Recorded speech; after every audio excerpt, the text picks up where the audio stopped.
siang sahabat religi, kita bertemu kembali dari podcast bersih berantas korupsi dengan humanis. Ya, kita kali ini bertemu dengan dua narasumber yang luar biasa, yakni dua duta anti korupsi Kemenak Jembrana. Yang pertama Ibu Nyoman Kurniasih, yang kedua Bapak Haji Rahmat Siddiq. Apa kabar nih Bapak dan Ibu? Sehat kabarnya ya? Alhamdulillah. Pada kesempatan siang hari ini, kita podcast ini membahas tentang duta anti korupsi atau anti korupsi yang berada di Kemenak Jembrana. Nah, kali ini sebelum kita mulai podcastnya, ada salam bersih dulu kita sama-sama ya. Kita belajar salam bersih. Kalau saya bilang salam bersih, maka jawabannya tegas melawan korupsi, humanis dalam aksi. Ya, sama-sama. 1, 2, 3. Salam bersih, tegas melawan korupsi, humanis dalam aksi. Oke, terima kasih Bapak dan Ibu. Langsung saja nih, agar obrolannya menarik.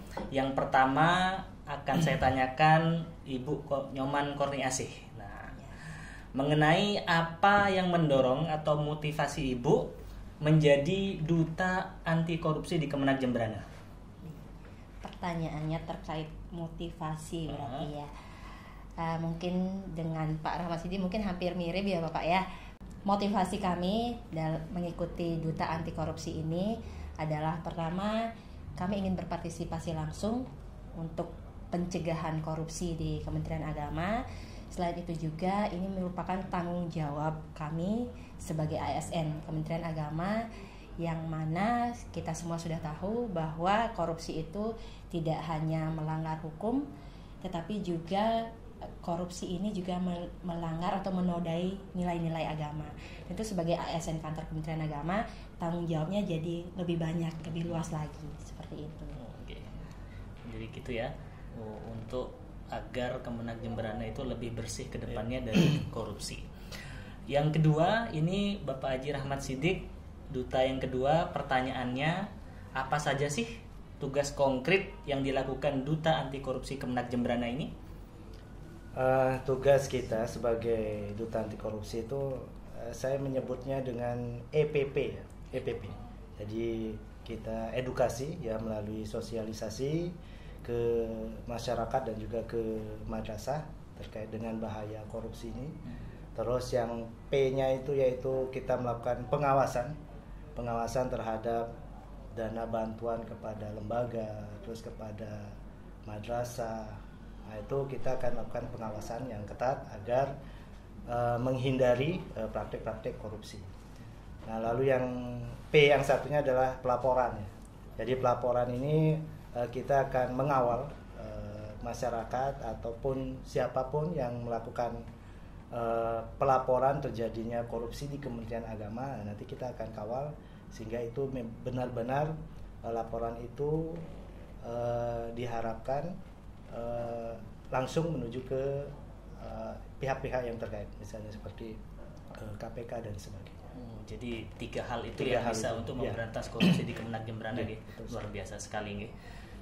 Untuk pertanyaan ketiga untuk Mbak Korni lagi, di Kemenak Jembrana itu apakah ada potensi terjadinya korupsi? Sedangkan kita ketahui bersama bahwa orang Kemenak itu kan orang yang taat beragama gitu.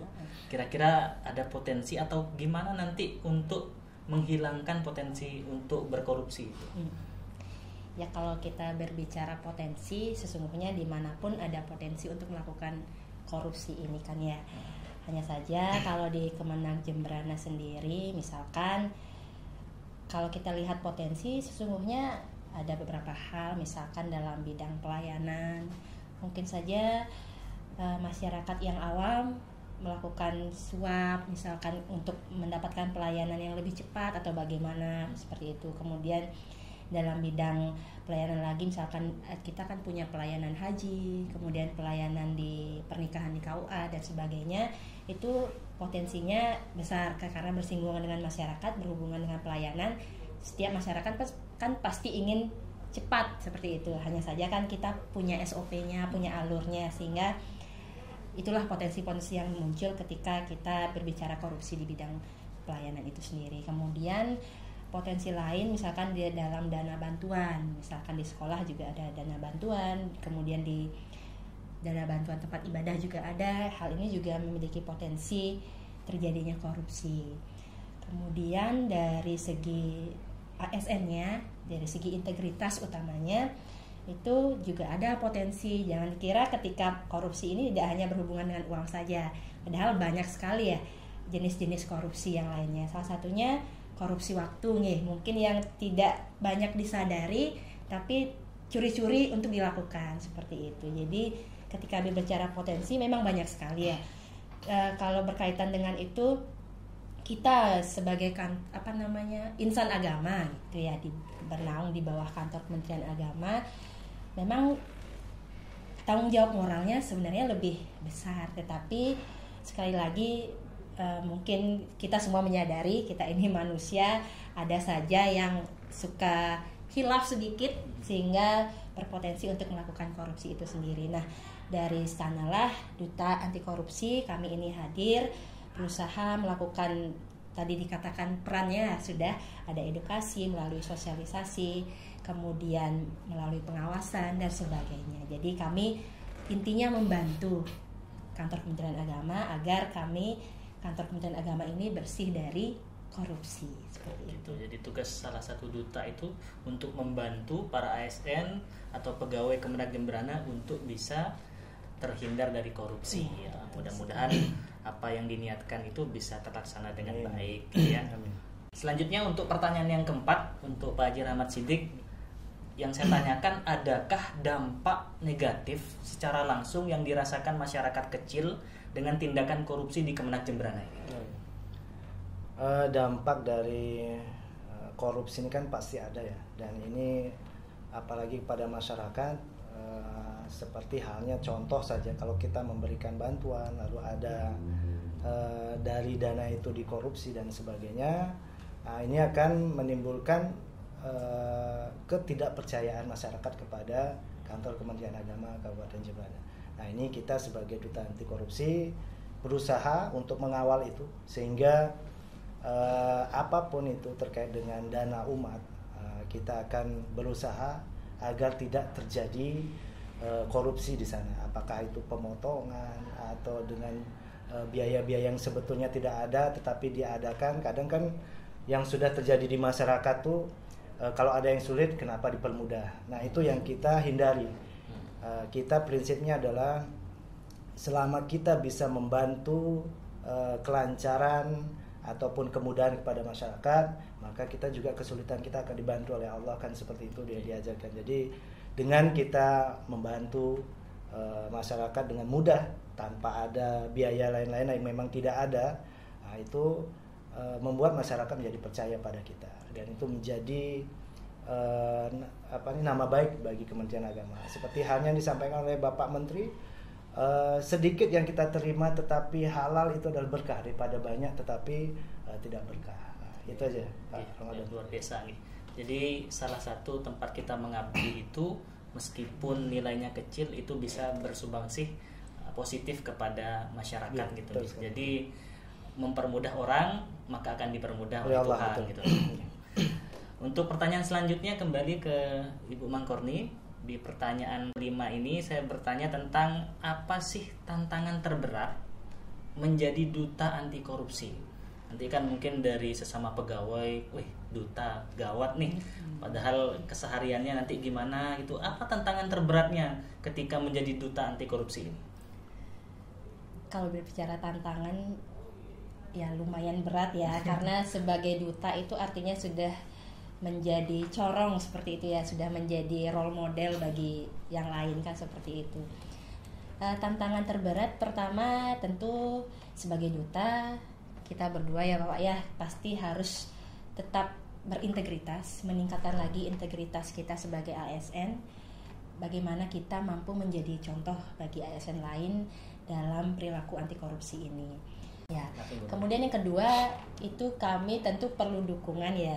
Kenapa saya katakan itu juga menjadi tantangan? Karena kita tahu sendiri kita ini keluarga besar seperti itu, Kementerian Agama ini besar, jadi tentu kami butuh dukungan seluruh, tidak hanya 50%, tidak hanya 70%, tapi dukungan seluruh teman-teman di kantor Kementerian Agama Kabupaten Jemberana untuk benar-benar mengilhami, benar-benar melakukan anti korupsi itu sendiri.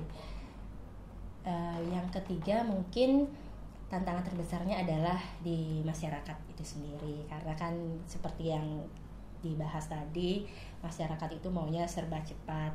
Kemungkinan banyak masyarakat yang belum benar-benar memahami korupsi itu seperti apa. Mungkin tantangannya seperti itu.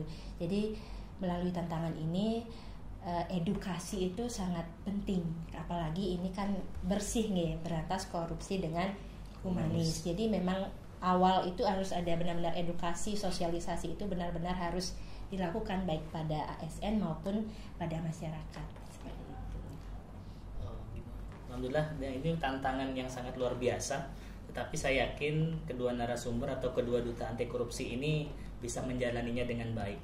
Karena pemilihan duta anti korupsi ini sudah dinilai pertama dengan tes tulis, kedua dengan wawancara, ketiga dengan polling dari teman-teman sesama pegawai Kemenak Jemberana. Jadi kedua duta ini tidak diragukan lagi, sudah benar-benar dua narasumber dan kedua duta yang terpilih dari Kemenak Jemberana. Itu nggih. Mudah-mudahan tantangan berat itu bisa terlalui dengan peran semua pihak tentunya. Jadi tidak hanya dutanya saja, tetapi seluruh pihak, para teman, atasan itu membantu bersama agar Kemenak Jemberana ini betul-betul menjadi instansi yang bersih dari korupsi. Itu jadi tujuan mulia kita, nggih. Untuk selanjutnya di pertanyaan yang keenam, kira-kira apa peran aktif duta anti korupsi ini, Pak Haji, yang sudah dilakukan di Kemenak Jemberana ini? Ya, untuk peran kita sebagai duta anti korupsi, kita mulai dari awal ya, dari diri kita pribadi. Sebagai duta ini memang seperti yang disampaikan tadi, tantangannya berat. Kita menjadi contoh teladan kepada teman-teman di Kementerian Agama. Lalu kita juga nanti akan membuat sosialisasi melalui medsos yang kita punya terkait dengan bahaya korupsi, sehingga kita bisa mensosialisasikannya lebih luas lagi pada masyarakat, bukan hanya di Kemenak saja tetapi juga sampai ke madrasah. Dan nantinya insya Allah nanti pada kesempatan lain, jika ada kesempatan, nanti kita akan sosialisasi ke madrasah, karena ini anak-anak muda seperti Diman dan sebagainya itu butuh sosialisasi, sehingga mulai dari dia muda ini dia sudah mengenal dengan korupsi dan apa bahayanya, termasuk dengan dosa-dosanya. Sehingga dari semenjak dini mereka sudah belajar mengenai kejujuran dan sebagainya, sehingga dari sana kita sudah mulai mencegah, ya, salah satu tugas kita mencegah terjadinya korupsi yang akan datang sekarang dan yang akan datang. Jadi dengan turun langsung ke madrasah, ke KUA, ke pegawai-pegawai KUA itu menjadi fungsi atau tugas yang sudah dilakukan oleh duta anti korupsi. Jadi betul kata, ada pepatah mengatakan mencegah itu lebih baik daripada mengobati. Belum itu terlaksana, kita cegah terlebih dahulu. Gitu, ya. Nah, untuk obrolan yang santai ini, sebelum pertanyaan penutup atau terakhir di pertanyaan ke-7 dan ke-8 masing-masing duta, kita santai dulu, kita meminum dulu ya. Ini ada minuman yang telah disiapkan dan ada logo bersihnya. Nah, dipersilahkan untuk mencicipi, dipersilahkan ini.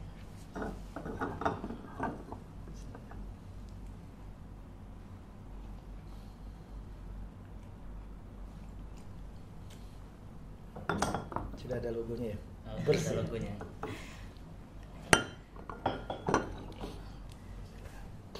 Ini sebagai komitmen, ada logonya berarti betul-betul percaya diri dan betul-betul memang sungguh-sungguh untuk memberantas korupsi. Pertanyaan yang ke-7 ini untuk Bu Mangkorni. Apakah ada pesan tentang anti korupsi ini kepada para ASN di Kemenak Jemberana? Ada pesan dari Ibu? yang bisa disampaikan kepada teman-teman pegawai agar bisa menjaga gerakan anti korupsi ini? Untuk seluruh ASN khususnya di Kementerian Agama Kabupaten Jemberana, seperti yang telah disampaikan tadi, walaupun kami berdua sebagai duta anti korupsi, bukan berarti seluruh kegiatan ataupun pelaksanaan anti korupsi ini bisa kami selesaikan berdua. Tentu kami butuh dukungan dari seluruh pegawai ASN Kantor Kementerian Agama Kabupaten Jemberana untuk selalu memerangi korupsi ini. Selain itu, kami juga mengajak teman-teman seluruhnya pegawai kantor Kementerian Agama Kabupaten Jemberana untuk selalu menegakkan integritas. Bagaimana kita menyelaraskan antara pikiran, perkataan serta perbuatan. Kalau sudah kita berintegritas, astungkare, ya kalau bahasa Indonesia astungkare, pasti korupsi ini bisa kita hindari bersama. Jadi pesan untuk teman-teman ASN, pegawai Kemenag Jemberana, kuncinya adalah integritas. Ya, integritas dimulai dari diri sendiri. Nah, itu pesan yang sangat menarik. Nah, pertanyaan terakhir untuk Bapak Haji Rahmat Siddiq. Kalau tadi Ibu Korni pesan untuk para pegawai, adakah sekarang pesan untuk masyarakat luas? Masyarakat umum, atau adakah satu langkah sederhana yang bisa diperbuat untuk melawan korupsi ini? Baik, pada masyarakat kami ingin menyampaikan bahwa kita bisa memberantas korupsi ini melalui dari hal yang kecil ya, dari kebiasaan kita memberikan uang pelicin. Nah, ini kepada pengurusan administrasi dan sebagainya itu sudah mulai kita tinggalkan. Dan kita harus lebih banyak kedekatan kita pada Tuhan Yang Maha Kuasa ya, karena dengan kita lebih banyak mendekatkan diri kepada Tuhan, maka hal-hal yang berbau korupsi yang juga itu maksiat, maka kita akan bisa menghilangkannya. Sehingga dari masyarakat jangan takut apabila ada praktek-praktek korupsi, maka segera dilaporkan. Ya, maka seperti kami di Duta Anti Korupsi bisa dilaporkan kepada kami nanti yang akan meneruskan, sehingga hal-hal itu dari yang kecil itu bisa kita mulai putus sejak sekarang. Karena seperti motonya Kabupaten Jemberana, demi Jemberana pasti bisa, kan seperti itu. Dan masyarakat juga apabila melihat adanya praktek-praktek korupsi, maka segera laporkan kepada kami, terutama di Duta Anti Korupsi di Kementerian Agama, yang terjadi di Kementerian Agama ya tentunya, maka laporkan kepada kami Duta Anti Korupsi Kementerian Agama. Insya Allah nanti akan kita teruskan kepada pihak-pihak yang terkait ya, sehingga mulai dari hal yang kecil, yang kebiasaan yang dianggap sudah biasa itu sudah bisa kita hilangkan. Uang-uang pelicin dan sebagainya itu sudah kita hilangkan. Dan juga mulai tanamkan kejujuran dalam kehidupan keluarga. Jadi anak dan keluarga dan sebagainya itu mulai ditanamkan kejujuran. Apabila dia sudah berkata jujur meskipun salah, maka diberikan apresiasi bahwa dia sudah berkata jujur. Dari itulah nanti kita anak itu akan terbiasa berlaku jujur. Nah, nanti kemungkinan juga kita akan terus ya bersosialisasi melalui media sosial kepada masyarakat untuk menghindari atau menjauhi korupsi, karena korupsi ini penyakit yang sangat berbahaya. Itu saja. Oke, luar biasa. Dua narasumber tadi sudah menjelaskan dengan panjang lebar tentang gerakan anti korupsi. Jadi yang bisa saya tangkap bahwa gerakan anti korupsi ini ada dua hal yang harus kita lakukan. Kalau korupsi itu diandaikan dengan sebuah virus, maka vaksinnya adalah dengan memiliki integritas dan kontrol agama yang kuat bagi masing-masing individu. Mudah-mudahan dengan dua hal tadi bisa mencegah terjadinya praktek korupsi di lingkungan kerja kita. Amin. Terima kasih kami ucapkan kepada dua narasumber. Mudah-mudahan apa yang disampaikan tadi bisa bermanfaat bagi kita semua. Amin. Kita tutup. Assalamualaikum warahmatullahi wabarakatuh. Waalaikumsalam.